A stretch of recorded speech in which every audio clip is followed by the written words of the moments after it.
Hi everybody. I'm Miss Leo Sweets. Welcome to the channel.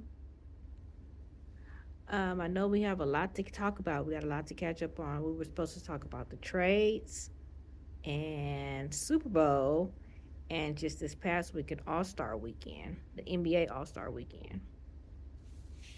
Okay, so the NBA trades were not last weekend, but that week before the Super Bowl.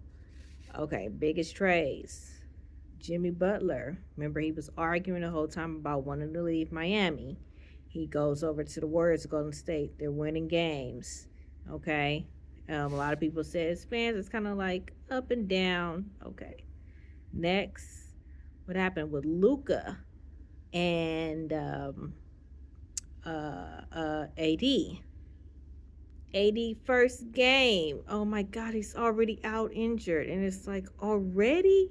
And this is why they were pretty upset. Fans are mad. That's why they couldn't understand the age difference of the trade, 6 year age gap. And AD is not really old, but injury prone. Okay, heard they had to boost the security up and so forth. So that's not good. Luka goes to the Lakers. He's doing good. He did his debut, won some games. Okay. And I think Fox from the Kings went somewhere else too as well. And then Williams, who was supposed to go to the Lakers as their big man and center, didn't make the cut for the Lakers. He didn't make the cut. He go do the physical, didn't pass it. So that's a bummer. That's a loss right there. All right. Who else got traded? There was a few more trades too as well. Didn't really hear too much about them, but those were like the three main ones.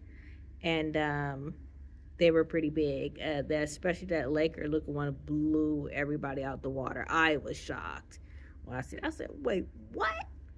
What? Like he's there with with Dallas. He's there with the Lakers. What's going on? Then all these fake reports start going on about AD was mad with LeBron and this and that, which I still haven't really heard anything, a real report about AD, how he feels about it. Or maybe I missed it. But if you guys know anything, let me know. Drop it in the comments. But I haven't heard anything. Okay, next up. So this past weekend, not this past weekend, but last weekend, Super Bowl. Okay. So whole week hyping up. Kansas City, three-peat, three-peat, three-peat. They're going to do a three-peat. I think Travis Kelsey, Patrick Mahomes, they let all that get to their head. They said, oh, yeah, we're going to beat them three-peat. It's easy, piece of cake. We're going to walk in the park. They get there, and I seen most of the game. I seen the highlights, and it was just he couldn't get anything. Their defense was for Philly was amazing, and two. I think that was the first time two blacks quarterbacks went to the Super Bowl, possibly in a while, if not ever. But Jalen Hurts and Jesus, I can't even remember the wide receiver, but the two of them, everybody out there in the Philly was blowing them out the park. When I first started seeing the score at halftime, no, the first and second quarter is still at zero. I said, what's going on? Halftime still zero. I was like, wait a minute. And I said, okay, I know Kansas City, I know Patrick Mahomes. He's gonna go in there and y'all got me at zero, but he loves to do tricks right at the end when he's down and come right back up like the snap of his fingers like that. But I seen halftime still a zero. Didn't get the third, and I think made a point, made some touch, and I'm like, wait a minute, I think they're losing. What's going on? So, and I'm not really a big Kansas City fan or Eagles fan, but I was kind of banking for the Eagles, to do something different. So let's switch it up. Let's switch it up. And a lot of people wanted Kansas City to do it. They wanted them to have that three-peat. But I think it went to their head. They heard it all around, three-peat, three-peat. And I think that's what there was there. They thought that was going to be their advantage. Some people say it was the refs. They didn't have their refs to pay everything off for them and all this other stuff. And I don't know if that's just people just talking or if it's for real, if people really do that.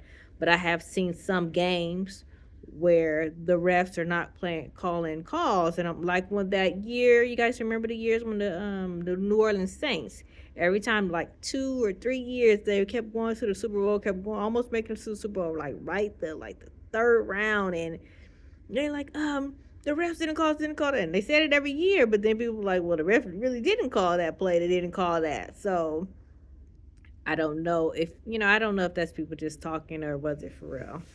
Okay.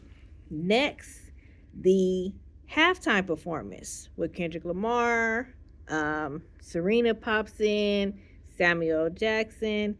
There was a lot of messages in there, a lot of messages. I don't know if everybody picked it up, but I didn't catch it until I didn't catch all of the performance, the halftime performance. I caught the end of it, but there was a lot of messages in there, and there was all over social media. It was a lot. I have a couple of articles on some other pages. I'll put the links in there for it, but he said a lot in there, and music artists, they definitely do say a lot what they want to say musically, and this is how they express themselves. So I don't know if everybody picked it up, but he definitely did say a lot in that show about each one of those performances that he did. Um, but it was really good, and you have to really pick it up. Um, but the game overall, the whole Super Bowl was really good, really good. And Jalen Hurts won MVP. Good. You guys let me know your opinions about it. Do you guys feel like it was rigged?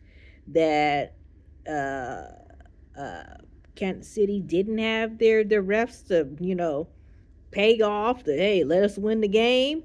Or did Patrick Mahomes just go in there and Kelsey and them, did they just go in there and just sucked and wasn't prepared?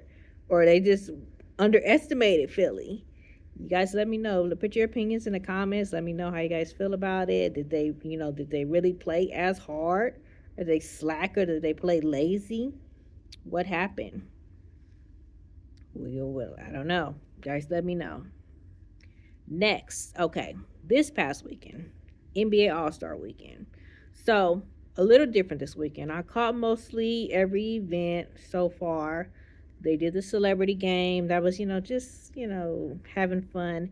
And these celebrity games are changing these years now. Now, well, at least the last 3 years is starting to change. It's not um like the rappers that come Game, Masterpiece, Snoop Dogg, Chris Brown. Everybody do we know that they play basketball or they play basketball in high school or college or a little bit in the pros or another league. They're getting more of these like YouTube and Twitch and TikTok stars to come play, and these other type of artists. I guess once you get in that million 500,000 plus, bracket, you're invited. You get more exposure all over, or Instagram, Facebook stars, social media. So the celebrity game was okay. I seen like highlights of it, caught a little bit of it. Okay. Then they had Saturday, same thing. The 3 point contest, the skills challenge, and the dunk contest. You guys, McCullen, was this his second or his third time winning the dunk contest? And what you guys feel about it? Is it somebody needs to be somebody else? Is he really out there like the bomb, like doing good, or should he need to give somebody else another chance, or are they giving them good scores or what? Um, and then not Draymond, the other two guys that won for the 3 point and skills challenge, which is okay, okay. I seen most of it, and it was. I seen the part when Draymond came in and he was doing the 3 point and skills challenge. He just came in there too fast and he just messed up. I was like, oh man, like come on, you guys are about to win. So, okay.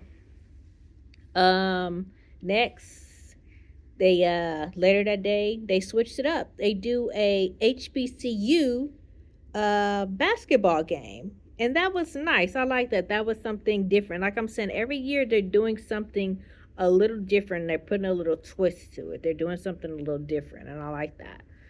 Um, And it was it Tuskegee and Morehouse, and Tuskegee won. I'm not sure what the score was. I have to go back. If you guys quote me if I'm wrong about the score, put it in the comments, correct me about the score. But I know Tuskegee did win against Morehouse, and that was something different. I like that. And then there was the game on Sunday, which they did it different this time. They did it, was it Candace Rising Stars, Shaq's OGs, Chuck's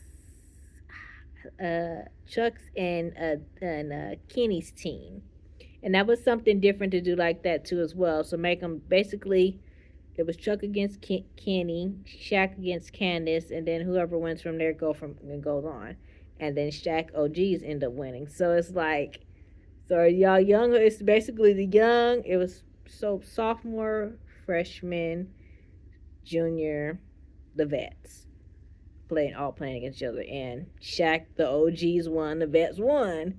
So it's basically right there. Who's still the dominant ones? Who's the one still is balling out there in the court? And it shows to prove that it's the OGs, the vets is still out there balling. So you guys let me know. I'll put any the links and everything for it, some of the things too as well in the comments. You guys let me know how you guys feel about it, from the trades to the Super Bowl to this All Star weekend. Who you guys, what teams y'all rocking with? How y'all feel about everything? Did you pick up anything in particular? Let me know, and then we can talk about it. Come back and we can talk about it. We can discuss it. Okay? All right. Love you guys. Peace. Thank you for joining the channel, and I'm going to put some links in. Thanks. Bye.